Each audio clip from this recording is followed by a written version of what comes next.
الرحمن الرحيم. حبايبي طلاب أولى ثانوي، تعال نشوف المسائل ديت على الدرس الأولاني. بيقول لي إذا كان 6 ت أس 20 زائد 15 ت أس 17 بتساوي س زائد ت ص. طيب، احنا عندنا هنا ت أس 20 بدان الأس يقبل القسمة على الأربعة، يبقى ده بواحد، يبقى هنا 6 في 1 ب6 زائد ت أس 17 بننقص منها ت، يبقى ت أس 16 في ت أس 16 بواحد برضه، يبقى الواحد في 5 ب5 ت بتساوي س زائد ص ت. تمام، يبقى الس بكام؟ الس ب6، يبقى العدد الحقيقي يساوي الحقيقي والتخيلي يساوي التخيلي، يبقى الس ب6 والصاد ب5، يبقى الس ب6 والصاد بكام يا ولادي؟ ب5، يبقى ال5 ب6 بكام؟ ب30، يبقى الحل الصح بتاعنا بيساوي 30. هنيجي نشوف السؤال نمرة 26. إذا كانت س ناقص 3 يبقى ده الحقيقي، زائد ص ت ده التخيلي بتساوي 5 ت. طيب هنا مفيش عدد حقيقي في الطرف الثاني، يبقى القيمة دي بصفر، يبقى س ناقص 3 بتساوي صفر. نحلها موجب 3 يبقى الس ب3. طيب احنا عرفنا ان الس قيمتها ب3 في، والتخيلي يساوي التخيلي والصاد ب5، يبقى ال3 في 5 بكام؟ ب15، يبقى الإجابة الصح بتاعتنا بتساوي 15. نيجي للسؤال التاني ديت يا ولاد. عندنا دالة الس تساوي س تربيع زائد ب س زائد الجيم، فإن الب زائد الجيم بتساوي نقط. انت عندك هنا جذري المعادلة 2 و3، يبقى جذري المعادلة هما العدد 2 والعدد 3. طيب لما يكون عندي جذري المعادلة 2 و3، الب ديت مجموع الجذرين، يبقى سالب الب تساوي مجموع الجذرين 3 و2 5، يعني الب يا ولادي بتساوي -5. تمام، والجيم حاصل ضرب الجذرين، يبقى الجيم بتساوي 2 في 3 ب6، يبقى أنا عندي دلوقتي الب بسالب 5 والجيم بموجب 6. طب هنا بيقول لي هات جمعهم، يعني -5 زائد 6. طب 6 تنقص 5 يديني كام؟ يديني 1. يبقى الإجابة الصحيحة بتاعتنا يا ولادي بتساوي 1 صحيح. هنيجي على السؤال رقم 28. بيقول لي الشكل المقابل يمثل منحنى الدالة، يبقى منحنى الدالة ده هو قطع محور السينات في النقطة اللي هي -1. طيب يبقى ايه؟ يبقى المميز يساوي صفر. ليه؟ في الحالة ديت الب تربيع ناقص 4 ألف ج بتساوي صفر، يبقى حلان متساويان، يعني يقصد بحلان متساويان يعني المعادلة لها حل واحد فقط.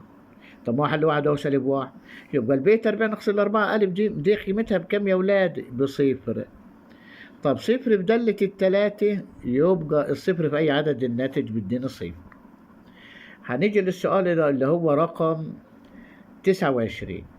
جذر المعادلة ديت بيكون ايه؟ طبيعيان ولا حقيقيان ومتساويان ولا مركبان ومترافقان ولا حقيقيان مختلفان؟ طب فك المعادلة، س تربيع ناقص الاتنين س ودي ال15 الناحية التانية -15 بصفر. طيب هنا الألف بواحد والب بسالب 2 والجيم بتساوي -15.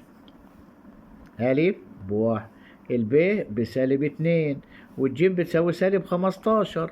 طب انت عندك الب تربيع ناقص 4 ألف جي، لو كانت قيمة موجبة أكبر من الصفر يبقى حقيقيان مختلفان، تساوي صفر حقيقيان متساويان، أقل من الصفر مركبان مترافقان، غير كده ممكن يكونوا طبيعيان، أعداد طبيعية. طيب لو كانت أعداد طبيعية يبقى الاتنين بالموجب. تمام، طب تعالى بقى نشوفهم. يبقى الب تربيع اللي هو -2 تربيع ب4، -4 في 1 بسالب 4 في سالب، السالب في سالب بموجب، يبقى ال4 ب15 ب60. يبقى الحل بتاعنا يا ولاد 64. طب ال64 ده أكبر من صفر، يبقى حقيقيان مختلفان. طيب نيجي نشوف المسألة رقم 30. إذا كان جذر المعادلة دهوت حقيقيين مختلفين فإن الكاف لا يمكن أن تساوي.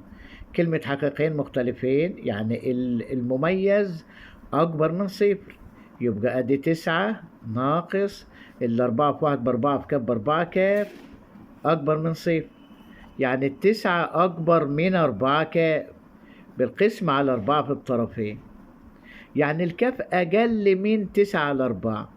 9/4 يعني 2 وربع، يبقى الكاف أقل من 2 وربع، يعني ممكن تساوي -1 و1 و2 لكن ما تساويش التلاتة. ليه ما تساويش التلاتة؟ عشان أصغر من 2 وربع. طب نيجي للمسألة دي، بقول لي إذا كانت المعادلة ديت س تربيع ناقص 6 س زائد 9 تساوي ب جذران حقيقيان مختلفان، يبقى الب بتنتمي. يبقى الب تربيع ناقص 4 ألف جيم تكون أكبر من صفر.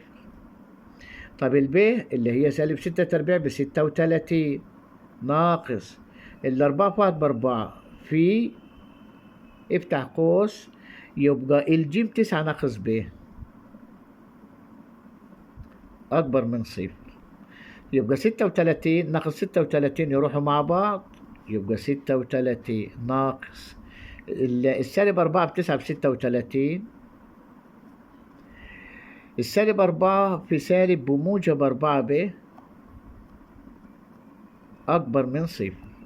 نقول تاني، أنا فكيت القوس دوت يا ولاد، 36 زي ما هي، السالب في موجب بسالب، الأربعة ب9 ب36، طب -4 بسالب ب بموجب 4 ب، دولك يروحوا مع بعض، بقت عندي الأربعة ب أكبر من صفر، بالقسم على الأربعة يعني الب أكبر من صفر.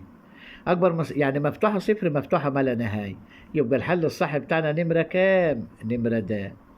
أحبابي طلبة أولى ثانوي، شكرا، حتى نلتقي في مسائل أخرى وتمارين أخرى. معكم الأستاذ علي علوي، شكرا.